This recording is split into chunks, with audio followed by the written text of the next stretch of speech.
In this video, I'm going to show you how you can add a chat topic on your voice chat in Slack. So if you have just started a voice chat or a huddle in Slack and you'd like to go ahead and give it a title, it is pretty simple. You can say I'm running one here and I want to show you how you can add a title for this with few simple steps. If you find this video helpful, I'll kindly request that you support me by liking the video and also by subscribing to this channel. Alright, to do this, head over to this settings option here and then click on it, and then you can see we have this option add topic.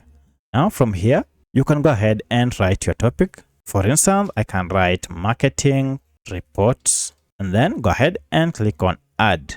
Now immediately you can see whoever is joining will know that they are joining marketing reports live chat.